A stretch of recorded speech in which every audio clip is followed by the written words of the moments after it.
తెలంగాణ రాష్ట్రం ఏర్పడి 10 ఏళ్లైన సందర్భంగా దశాబ్ది వేడుకలను ఘనంగా నిర్వహించేందుకు ప్రభుత్వం ఏర్పాట్లు చేస్తోంది.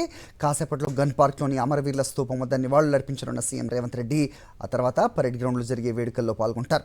సాయంత్రం ట్యాంక్ బండ్పై వివిధ జిల్లాలకు చెందిన కళా బృందాలతో ప్రదర్శనలు ఏర్పాటు చేశారు. దశాబ్ది వేడుకలకు హాజరు కావాలంటూ బీఆర్ఎస్ అధినేత కేసీఆర్తో పాటు అన్ని పార్టీల నేతలకు ఆహ్వానం పంపారు.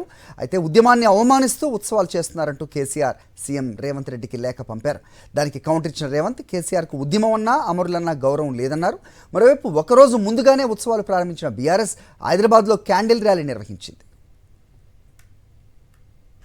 మరోవైపు ఈ కార్యక్రమానికి కాంగ్రెస్ అగ్రనాయకురాలు సోనియా గాంధీని ముఖ్య అతిథిగా పిలిచారు సీఎం రేవంత్ రెడ్డి. అనారోగ్య కారణాల వల్ల సోనియా పంపించిన వీడియో సందేశాన్ని ప్రదర్శించనున్నారు.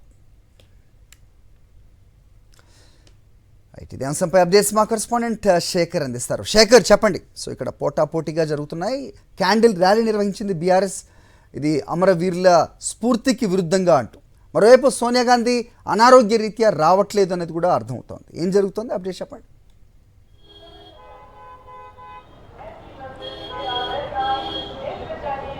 ఈసారి మరికొద్దిసేపట్లోనే పెరేడ్ గ్రౌండ్లో ఆవిర్భావ వేడుకలు నిర్వహించేందుకు అన్ని ఏర్పాట్లు కూడా పూర్తయ్యాయి. మరికొద్దిసేపట్లోనే ముఖ్యమంత్రి రేవంత్ రెడ్డి ఇక్కడికి చేరుకోనున్నారు.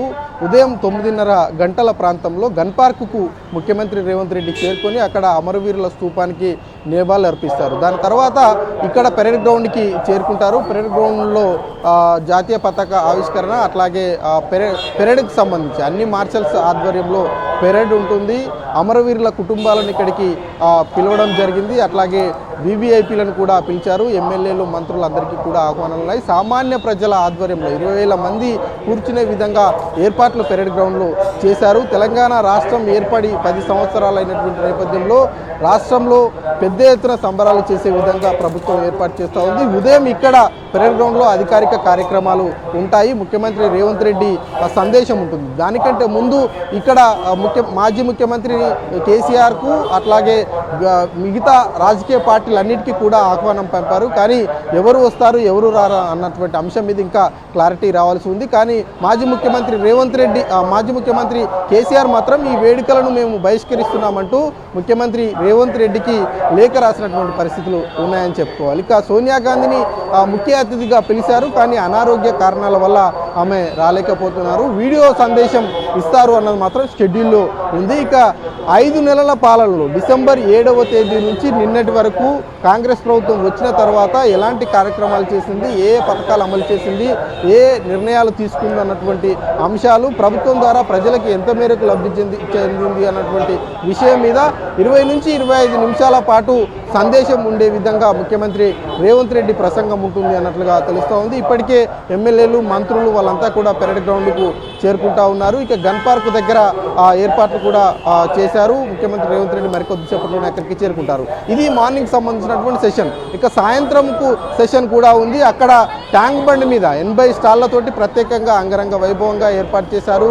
అన్ని రకాల కళాకృత్యాలు, కళా నృత్యాలు అక్కడ ఉండబోతున్నాయి. తెలంగాణ రాష్ట్రానికి సంబంధించినటువంటి సంస్కృతి సాంప్రదాయాలు ప్రతిబింబించంగా ఆ ట్యాంక్ బండ్ మీద ఏర్పాటు చేశారు. అక్కడ కూడా ముఖ్యమంత్రి రేవంత్ రెడ్డి, మంత్రులంతా కూడా పాల్గొనున్నటువంటి అవకాశం ఉంది. దానికి సంబంధించినటువంటి షెడ్యూల్ను కూడా ఇప్పటికే విడుదల చేశారు. సాయంత్రం 5 గంటల నుంచి రాత్రి 8 గంటల వరకు అక్కడ సెలబ్రేషన్స్ జరగనున్నాయి. మరి ముఖ్యమంత్రి రేవంత్ రెడ్డి ప్రసంగంలో ఎలాంటి అంశాలు ఉంటాయి అన్నది చూడాల్సి ఉంటుంది. ఓవరాల్గా అయితే 20 నుంచి 25 నిమిషాల పాటు ఆ ప్రసంగం ఉండబోతుంది. మరి సోనియా గాంధీ 10 ఏళ్ల తెలంగాణలో సోనియా గాంధీ ఇచ్చింది అన్నటువంటి కాంగ్రెస్ పార్టీ చెప్తుంది కాబట్టి ఎలాంటి విషయాలు సోనియా గాంధీ చెప్తుందన్న చూడాల్సి ఉంటుంది. కూనంనేని ఎమ్మెల్యే మనతో ఉన్నారు. సార్, ఎట్లా ఉండబోతున్నాయి 10 ఏళ్ళు తెలంగాణ ఏర్పడి 10 ఏళ్ళు అవుతుంది, ఎట్లా ఉండబోతున్నాయి? మరలా తెలంగాణ రాష్ట్రాన్ని పునర్నిర్మాణం చేసుకోవాల్సిన పరిస్థితి వచ్చింది. ఈ 10 ఏళ్ల కాలంలో ఆదాయాలు పెంపుగా ఉన్నా, ఆర్థికంగా పెంపుగా ఉన్నా ఇది కుదేలైపోయింది నిర్వహణ లోపం వలన. ఇవాళ మన ధనిక రాష్ట్రమా పేద రాష్ట్రమా అర్థం కాని పరిస్థితిలో ఉంది. ఆదాయం అయితే ఉంది, కానీ జీతాలు ఇప్పుడు కూడా ఇవ్వలేని దశ వచ్చింది. అందువలన చాలా బాధ్యత ఇప్పుడు ఈ కొత్త ప్రభుత్వం పైన ఉంటుంది. ఈ 10 ఏళ్ల కాలం కంటే ముందు ఈ 2-3 ఏళ్ళు బయటపడాల్సిన అవసరం ఉంది. ఈ 2-3 ఏళ్ళు బయటపడితే ముందు మళ్ళా గాడిలో పడినట్టు ఉంటుంది ప్రభుత్వం. ఇప్పుడు అట్లా పరిస్థితి చాలా నిరాశాజనకంగా ఉంది. మార్పు రావాలి. ఇది మొత్తానికైతే ఏర్పాట్లు అయితే పూర్తి చేశారు. మరికొద్ది సేపట్లోనే ముఖ్యమంత్రి ఇక్కడికి చేరుకుంటారు. ఆ పరేడ్ గ్రౌండ్లో అధికారిక కార్యక్రమాలు మొదలు కానున్నాయి. ఓకే.